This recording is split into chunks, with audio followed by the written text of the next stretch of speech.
салом бинандаи азиз, ба сархати хабарҳо дар радиои Озодӣ хуш омадед. имрӯз дар барнома аз марги 11 нафар, аз ҷумла чанд кӯдак дар як садама дар Файзобод, 20% зиёд шудани маоши омӯзгорону табибон дар Тоҷикистон, ҳамлаи паҳпод ё дрон ба Внуковаи Москва ва ҳушдори ҳавошиносон аз хокбориш дар минтақаҳои Тоҷикистон хабар медиҳем.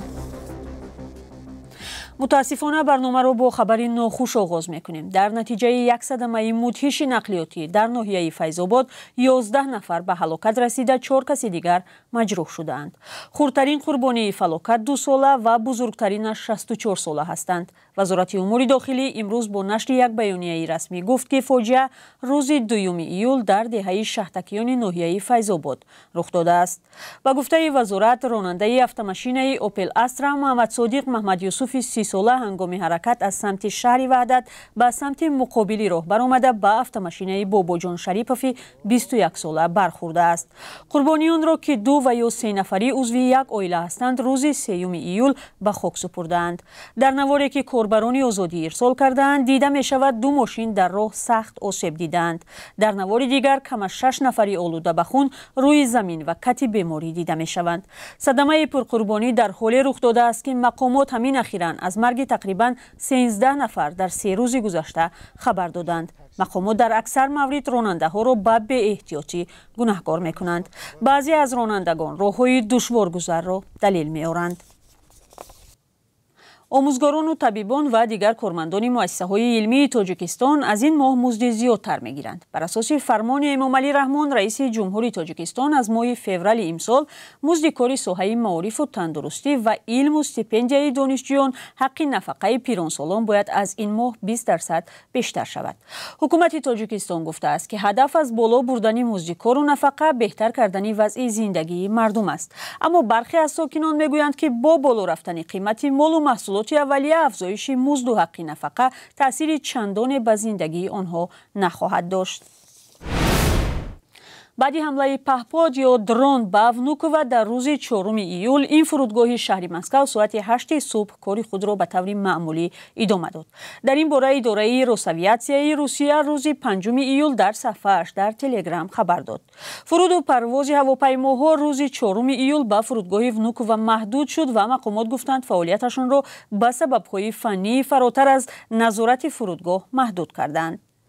мақомоти Русия гуфтанд, ки ба вилоятҳои Москав ва Калуга субҳи сешанбе паҳподҳо ҳамла кардаанд, вале аз байн бурда шуданд. Сергей Собянин, раиси шаҳри Москав, Украинаро ба анҷом додани ин ҳамлаҳо муттаҳам кард.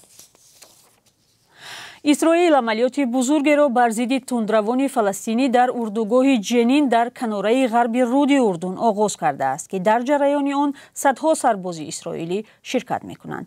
ин яке аз бузургтарин амалиёти Исроил дар 20 соли ахир номида мешавад, ки дар он нирӯҳои заминӣ булдозер ва паҳподҳоро ба кор мебаранд. мақомоти фаластинӣ мегӯянд, ки дар натиҷаи амалиёт то кунун 8 нафар куштаву 50 каси дигар маҷрӯҳ шудаанд. артиши Исроил мегӯяд, ки ба зербунёдҳои террористон зарба мезанад. амалиёт баъди силсилаи ҳамлаҳо ба шаҳракнишинҳои исроилӣ сурат гирифт. аз ҷумла дар як тирандозии тундравони фаластинӣ дар моҳи гузашта 4 исроилӣ кушта шуд.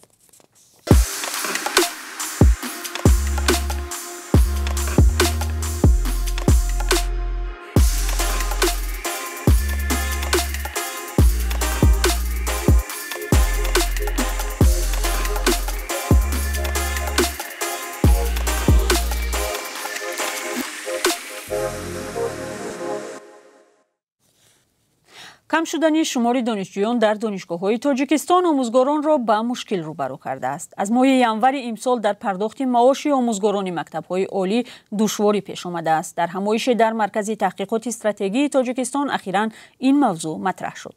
сабаб коҳиши донишҷӯёне гуфта шуд, ки бар асоси қарордод ва бо пул таҳсил мекунанд. ин мушкил баъди он пеш омадааст, ки бо тағйири қонуни даъват ба артиш, акнун донишҷӯёнро пас аз хатми донишгоҳ новобаста аз таълим дар кафедраҳои ҳарбӣ ба хидмати низомӣ мебаранд. ҳамкорони мо дар ин бора бо ҷавонону коршиносон суҳбат карданд ва гузоришро имрӯз дар барномаи хабариву таҳлилии радиои Озодӣ баъди 4 соат мебинем. аз ин рӯ бозгашт ба канали Озодӣ видеоро фаромӯш накунед. идораи ҳавошиносии тоҷикистон хабар додааст ки то 5 июл бархе аз минтақаҳои кишварро гарду ғубор фарор мегирад. ба иттилои ин ниҳод дар вилояти хатлон ва ноҳияҳои тобеи марказ тӯфону хокбориш мешавад. ба гуфтаи табибон чунин ҳаво барои гирифторони бемориҳои қанду дил ва роҳҳои нафас душворӣ эҷод мекунад. кумитаи ҳолатҳои фавқулода ба сокинон махсусан ронандаҳо тавсия додааст ки дар ин рӯзҳои тираву пурғубор ҳангоми ҳаракат эҳтиёт кунанд. ҳамчунин ба сокинон аз хатари сел ҳушдор дода шудааст. ҳавосанҷон аз 3 то 5 июл дар вилояти Бадахшон эҳтимоли омадани селро бар асари обшавии бо суръати пиряхҳо пешбинӣ кардаанд. ва дар поёни барнома қурби арзи хориҷиро мегӯем. Бонки Миллии Тоҷикистон барои имрӯз 4 июл қурби 1000 рубли русиро 122 сомониву 50 дирам таъин кардааст. $100 амрикоӣ ба 1091 сомонӣ ва 100 евро 1191 сомонӣ баробар аст. қурби арзи хориҷӣ дар бонкҳои тиҷоратӣ андаке фарқ мекунад. бинандаи азиз, ташаккур барои ҳамроҳӣ. Барномаро инҷо ба поён мебарем, вале 4 соат баъд шуморо дар нашри нави барномаи хабариву таҳлилии ахбори озодӣ интизорем.